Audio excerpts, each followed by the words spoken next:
Hey everybody, I'm Shane Simmons, and welcome to episode 10 of the Dental Practice Launch podcast startup series featuring Dan Dinowitz. Hey! At his practice, Voorhees Pediatric Dentistry. Get ready, this is an in-person interview you're not going to want to miss.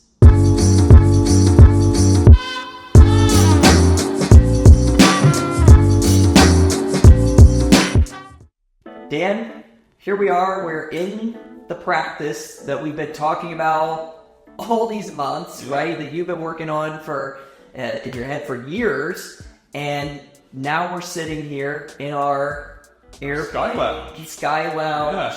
Yeah. So I should say, yeah, it's more the Sky Lounge, not really the practice. But no, seriously, congratulations on everything. What's it like being in here and just having the space now that you've been dreaming? Well, I just want to start by thanking you, Shane, and Crimson Media just for getting me to this point. It's been such a fun journey from the very first episode where we were just talking about the concept of this practice and in real time having it evolve in front of our own audience, in front of our viewers. So I'm so thrilled to now have been open for exactly a month now. Yesterday was our 1 month since opening our doors to patients. And we're going to go into a lot of things about that first month of being open and what that's been like, and some of the things that that you've kind of seen and learned along the way. Of course, it's kind of a little bit of a follow-up to the last episode we did. But if you all are listening to this episode right now, I highly suggest go into YouTube, go into the Crimson Media Group website.com, crimsonmediagroup.com, which is our website, to watch the video version of this, because this is really going to give you the full experience of this practice and hopefully give people some inspiration too. But 1 month being in now, sitting in the Sky Lounge, what's the first month been like? Learning curve, was the first week the hardest, first 2 weeks the hardest? When did you start feeling comfortable? Just kind of walk us through kind of what that first month's been like in the whirlwind that it's been. Yeah, we touched on this a little bit in the last episode, but the first 2 weeks were incredibly challenging because we walk through the doors and everybody's learning at the same time, and we're putting different pieces of the puzzle together, not necessarily in the right order. Once we started seeing patients, a sense of routine started to happen. And now we're taking it day to day. So yeah, if you're asking me like how it's going, it's, our motto is one patient at a time. We are really enjoying taking our time, getting to know the families of the practice as they walk through the doors, not rushing through anything, just knowing, getting to know them, their needs, what they want to learn. We always ask them when they walk through the door, what do you want to learn, from us?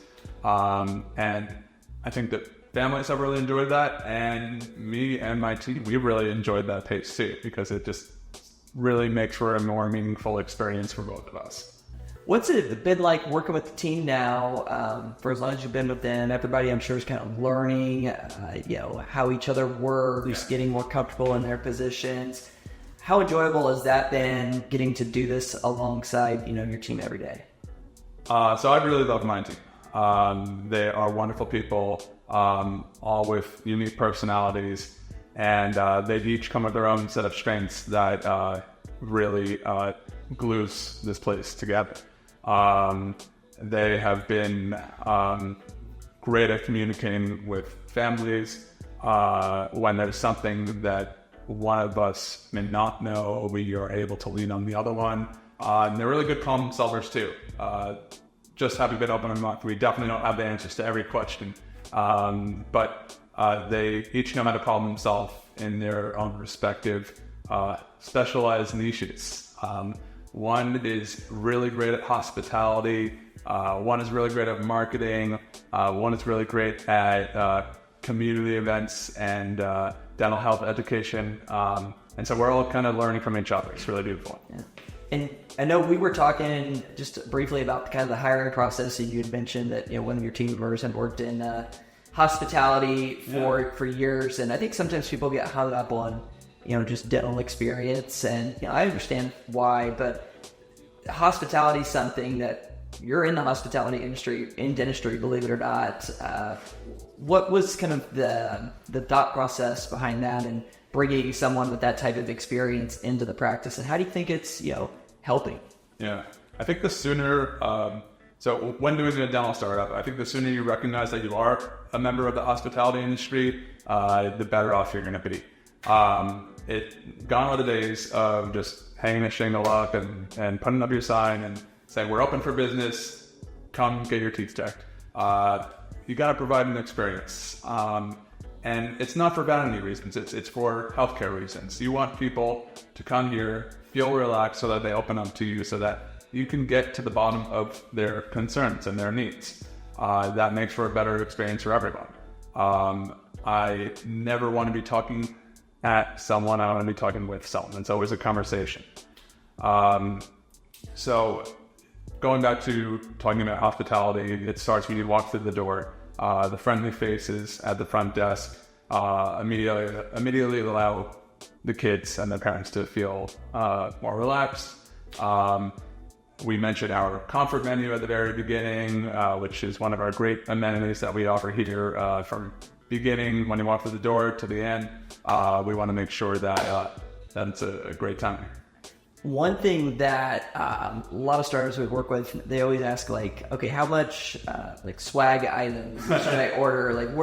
We got the t-shirts going right now. Yeah. You got hats. You got for those of you watching this, the water bottles have the Voorhees paper plane sticker on them.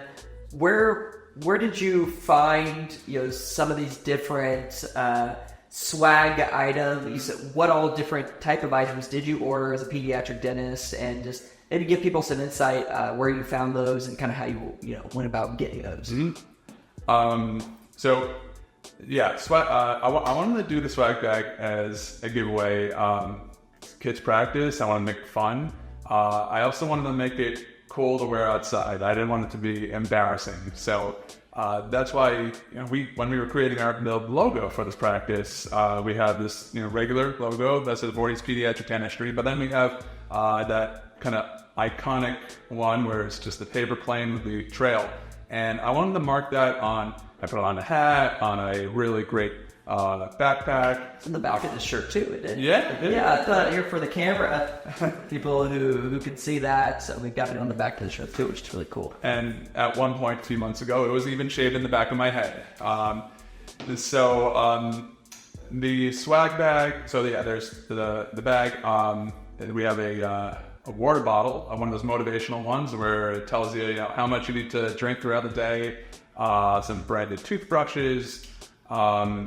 So I sourced a lot of these things from different companies. Alibaba was a wonderful resource. I was able to order things in bulk and very easy to work with and customize. Other companies domestically that helped put together these t-shirts. But the ideas came to me through just a lot of research, searching through, branding websites and seeing what I felt fit with our vision, which is supposed to be fun and playful, yet cool. Yeah. Yeah, so really kind of finding different sources. You didn't order just everything from one particular website. You're able to kind of source different items from different vendors depending on, what you were specifically looking for. Yeah. Yep. Yeah. And the other thing that's unique about this practice, one of many things we're going to talk about, is it's called a Vestaboard. For those who don't know what that is, can you explain what the Vestaboard is? And you were showing me how it worked. We had an intro, to us when we came in, which I thought was really cool. But tell us about the Vestaboard and why you're we got to do that. So I jokingly say the Vestaboard was the first toy I brought for the practice. I first saw it in this cafe that really inspired some design elements in my practice. And it's this really cool message board that channels old-time vibes from train stations. You know that in a train station where there's the message board with the times for the trains and all the numbers change. So that's what it does. And you control it from your phone. You can put messages such as, "Welcome to Voorhees Pediatric Dentistry, Johnny," and you can also put up fun motivational quotes, dad jokes, It's also, you put up art. They put like pictures of really cool things. So what we do is when a patient walks through the door for their new patient appointment, I have it timed so that I know when they're walking through, and I'm in the back, kind of like the Wizard of Oz, pulling the strings. And so I hear them come in, and as soon as they come in, I press the button on my phone, and in comes their welcome message with their name.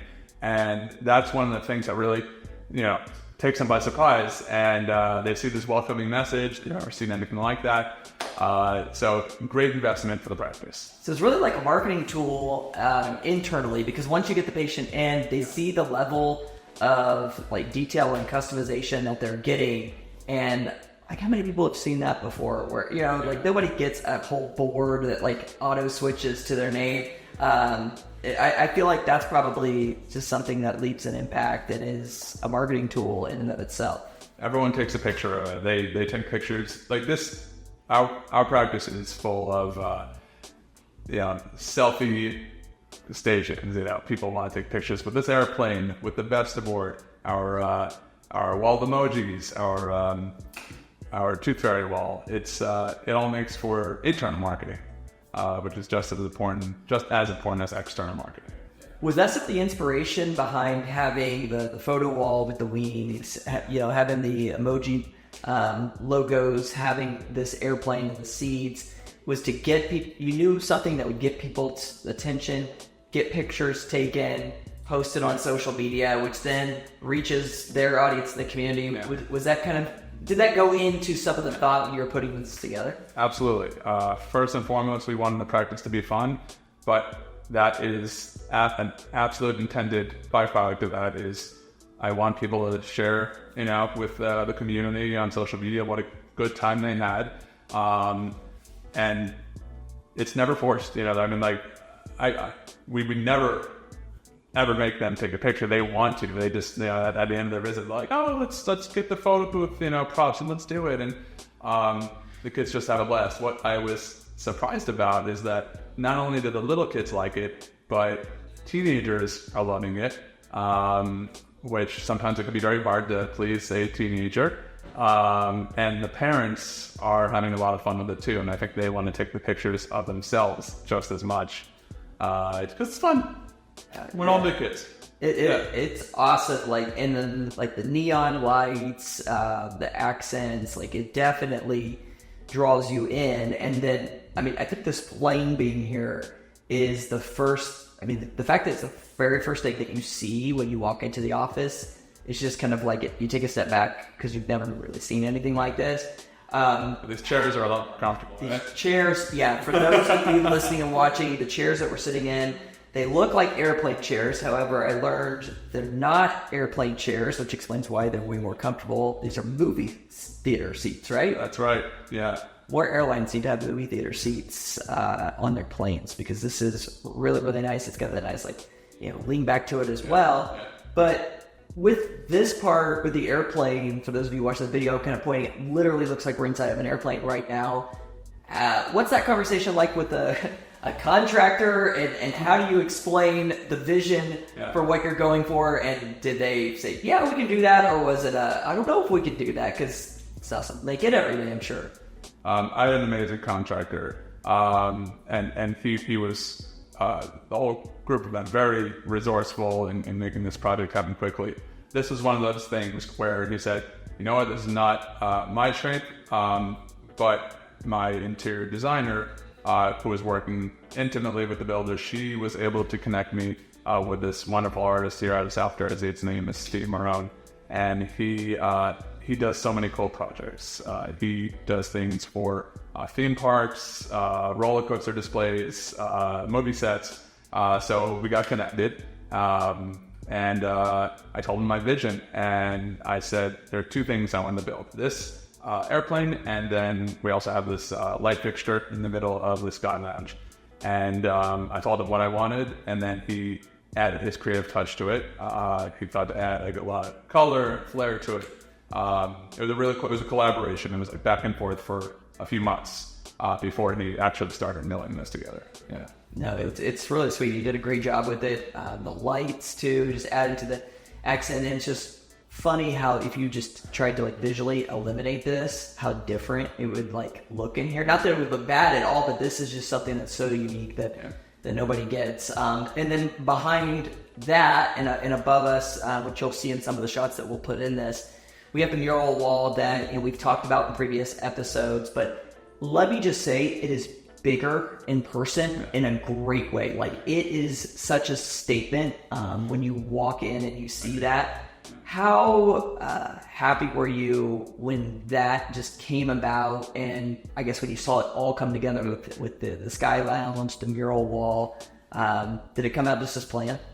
Better than planned. Yeah. I'm not just saying that. The mural, I was so impressed and yet totally not surprised, because Olga, musician, the artist who did this mural, I had seen her work in a few different businesses.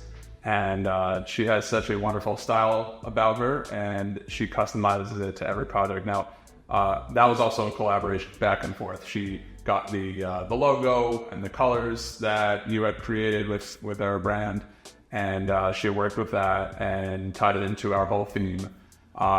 And she made a computer projection of it. I knew exactly what I was getting. She also collaborated with Steve, the airplane creator. So.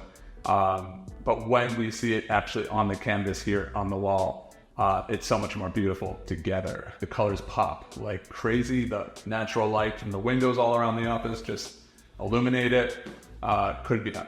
It's also a light fixture right above us that, again, for those of you watching the video, you'll see shots of. There's paper planes hanging from it. It's a really beautiful piece. When the design of this area was kind of being put together, some of the items like the paper planes above, did you think like, wow, it's going to turn out and all mesh so well? Because sure, there's probably part of you like, is it going to be too much? Is it going to be, but it really does all play off of each other. Were you surprised when you just saw it all come together like that? Towards the end, I got a little nervous that it was going to be, there's going to be too much going on in the Sky Lounge. And it got close. The mural was beautiful and complex, and then this was a feature, and then the front desk all of a sudden became a feature with the lights we decided to add, and then the Vesta board and a lot of other features. So I wasn't sure until everything got installed and took a few weeks into opening for it to finally be finished, if it were going to look too crowded. I think we just hit it right in a one more piece, and it might have been a little much. So now I'm at a point where I'm very happy with the design, and I don't want to put any other holes in the wall, and just kind of live in the space. And then as time goes on, maybe we'll add some more flares. Yeah.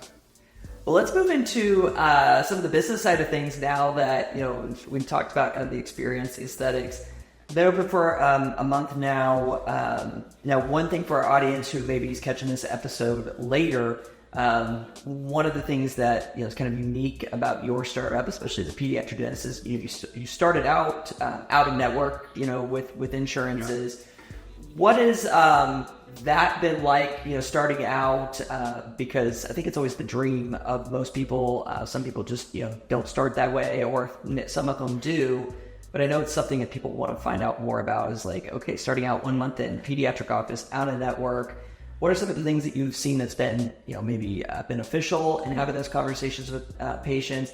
What have been some of the hurdles that you've known that have popped up that you've needed to overcome? And just curious what that's been like. Yeah, so for those who don't know much about it, when you're creating a startup, you have to figure out how you're going to have the patient take.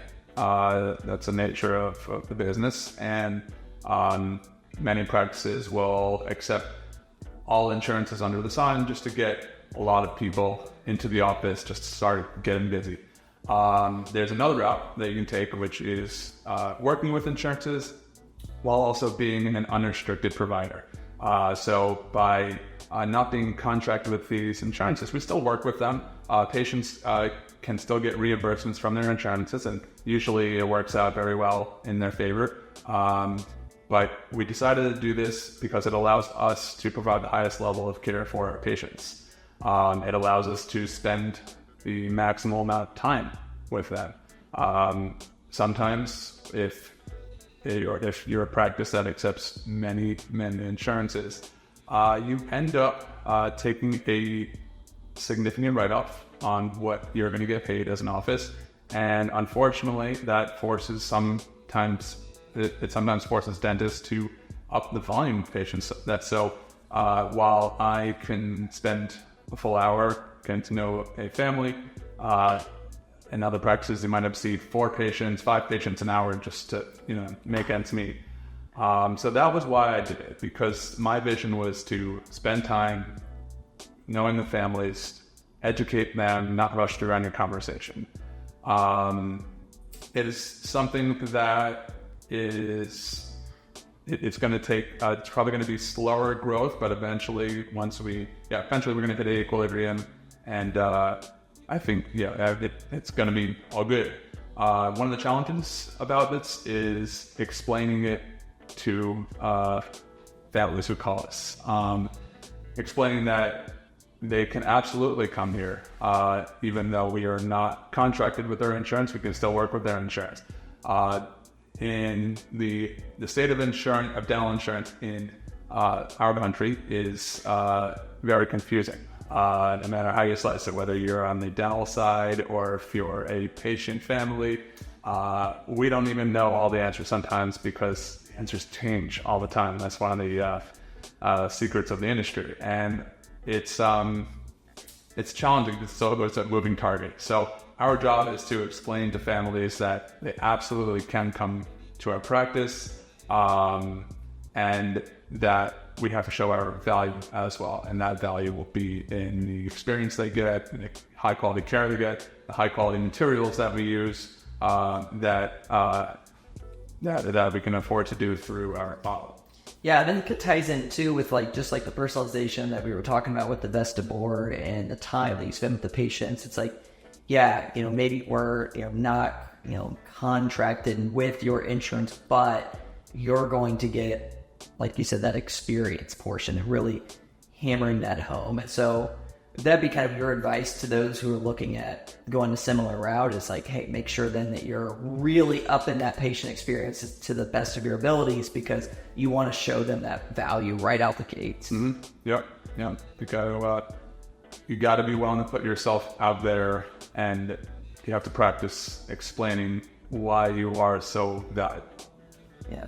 The next thing I want to talk about is just sort of like being a month in now, and marketing, and specifically, of course we're doing things online, together, but you have like community marketing, around marketing, which I think is so important, and so many opportunities are there in building those relationships in your community.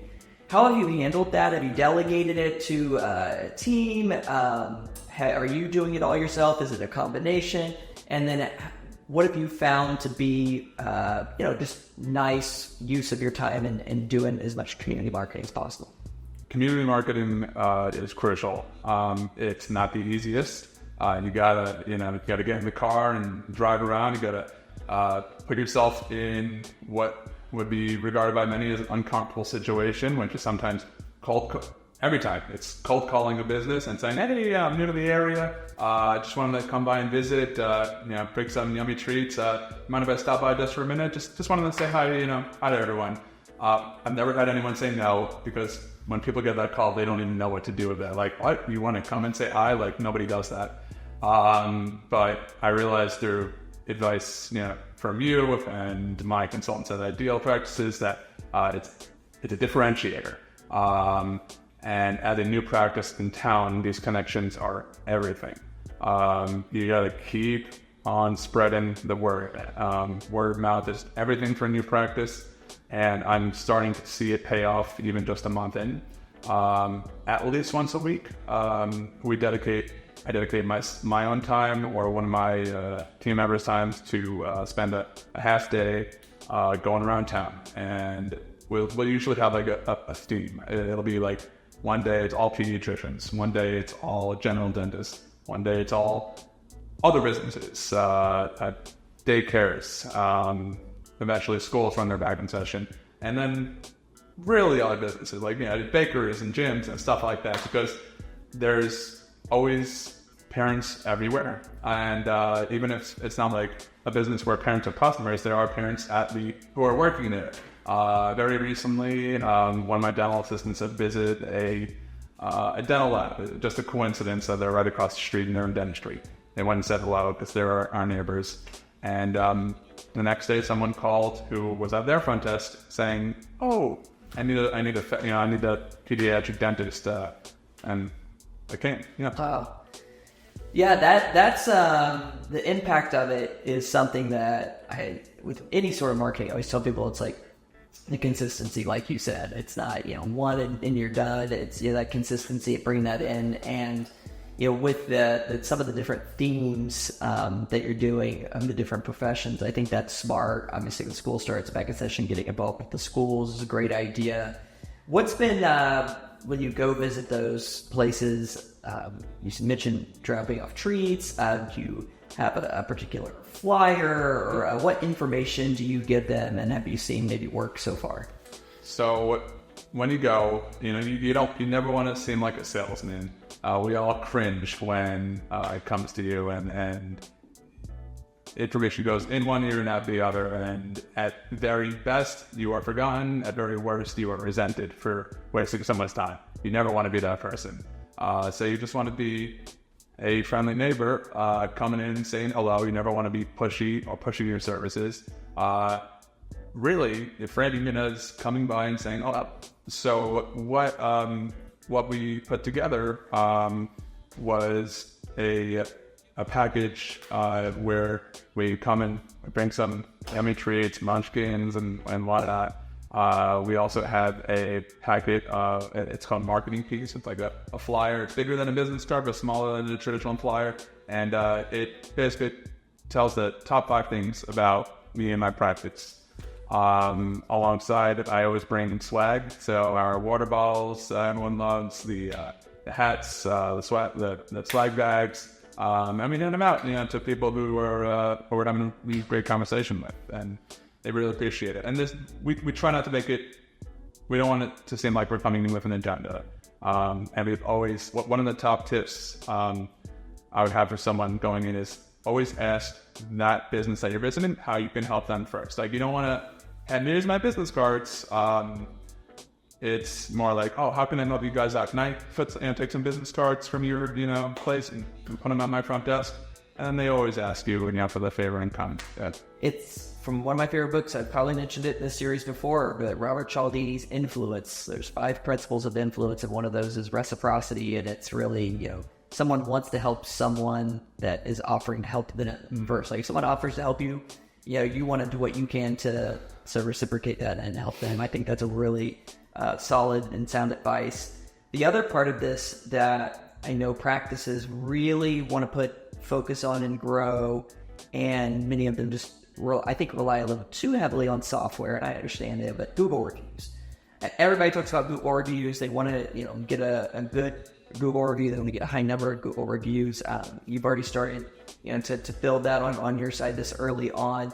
What's been your success in getting Google reviews so far? Has it been just with the software? Has it been asking patients? What have you found that's worked well for you so far? It all starts with the internal marketing and the experience that they get from walking in to walking out. So that, you can't fake that. You gotta really invest time in training your team to give them that wow experience. Then if you do that, asking for the review is easy. We have, upon checkout, we'll have whoever is checking them out at the front desk to say something along the lines of, how was your experience today? And, you've been blessed that everyone's been having a good experience. And we say something along the lines of, we really want to attract more families just like you. If you don't mind, we're going to send you a text message later. And if you could leave us a Google review, it's so helpful for new businesses like us get the word out so that we can have families like you come through the door. We also, we don't want to inconvenience them to the point where they're annoyed. So we'd send a text message at a very strategically chosen time, which is right after dinner time, where things are starting to kind of calm down. Kids are going to bed, and parents might they'll see the text message and think like, "Oh yeah, I can write a review." So we've had a very good rate. that patient management software is able to schedule all that, which has been helpful. What patient software are you using it? Using OpenDent with Castor, and Castor is a patient communication software that is made specifically for OpenDent, and they really facilitate a lot of things, which like allow me to access our information mobily, and patient forums have been a wonderful thing, and patient reviews and making it easier. Yeah. So, you're starting to get the Google reviews, you're starting to see patients, your marketing obviously is all coming together. We just had a content shoot today, videos and photos. We'll be blasting that out all over online, which you said you've already been recognized for your ads that we're running pre-opening. It's kind of crazy. Yeah. Talk about that a little bit. Yeah. Is it weird? Because I feel like it's weird to get used to people recognizing you when you've implemented. Yeah, it is a very strange phenomenon, going around community marketing, and I'll step into this wonderful church next door and meet the people there at their front desk, and they're like, "Are you Dr. Dan?" And I'm like, "Yes." Do I know you? And oh, we saw your ads, and and I know our ads are being blasted, all over the place, and I immediately like, oh my gosh, I hope I'm not like a pain in the butt. Like, how are you doing? But no, they've all been, they've been very receptive of it. I think they think it's refreshing to see the inside of a dental practice and what they're hopefully getting themselves into. They want to see the product before they buy it. And it's just it's fun. Well, as we kind of wrap up this in-person interview, we're going to be doing additional interviews with Dan, checking in on you throughout, and even interviewing some other people that were involved throughout this process. But I like to see kind of where your head's at as far as like your goal, for the first year of being in this startup. Obviously, you have this vision of what you're going to be building here for the next several decades. But over the next year, do you have any particular goals that you're shooting for, whether it's a certain number of active patients, whether it's a certain number of Google reviews or referrals? What is that for you over the next 12 months after opening? Yeah, I have a number in my head of patients per day that I want to be seeing in order to be rocking and rolling, but also is breaking it down by day make it a little bit more manageable? Yeah, than throwing this large number out that maybe is like intimidating. Is that helpful? Yeah, absolutely. So we have we work 9 to 5 with a lunch hour, so that's 7 hours to fill, and it's just me. So right now at least. So I would say my immediate short-term goal is to get 7 patients a day, which may not sound like a lot, but it is in the practice model that I'm running. And that's all I want right now, just so that we can really perfect that patient experience. With regard to Google reviews, I'm not going to put a number on it, but I would like, almost every patient that walks out the door to put that, and that's so helpful for getting the word out. Because when you're looking into a business, that's one of the first things you do. Is you Google the name and you look how many stars there are, and the other goals, I really want to be a mainstay in the community. By the end of year 1, I want to be known as the go-to practice for quality care, for personalized care, and I just want them to think, when they think Voorhees Pediatric Dentistry, oh, those are good people. They're never going to push you in down anything. They'll educate you, explain, if you do have any things like cavities, that they'll explain it to you, and you'll never feel forced into that. Yeah.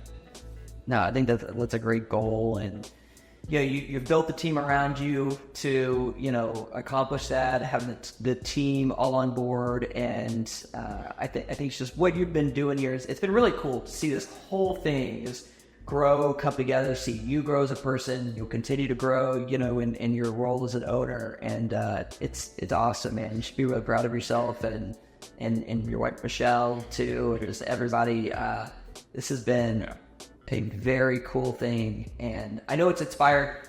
We have listeners that literally reach out and say, yeah, but listen to the Dan series. I'm going through a startup myself, and it's nice to hear from somebody else who's going through it. It's a month in now. What would be kind of your last little like piece of advice just for this episode after being open a month to those going maybe through this journey right now? Yeah, just do it when you're ready.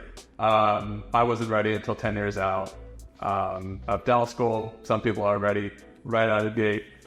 Everyone's circumstances are different. We've spoken about this a bunch of times about my building a house while building a practice kind of experience. But there will always be a hurdle in the way. So when you're ready, you found the place you want to live, go for it. A startup is so rewarding. It's a blank canvas for your creativity, and it's already been very rewarding. And I can't wait to see where it goes. Stick around, everybody. We're going to have more episodes with Dan as we continue on. This has been just too much fun. I mean, we were saying, like, originally we thought, oh, maybe we'll just stop once you open. But I think both of us are having too much fun doing this. And from the listeners, the feedback that we've got is it's nice to hear, again, someone going, through that and hearing, all of the different ups and some of the downs along the way. And it's just been a lot of fun. So I can't wait for the next episode 11, to check in and see where we're at and see some of the things that maybe that you're doing specifically in the practice as it's evolving into this beautiful Voorhees Pediatric Dentistry. But thanks again, man. And so much. It's an absolute pleasure being on this together. And let's keep flying in this thing, right? It's been great taking off. Yeah. Yeah, awesome. Thanks, Dan.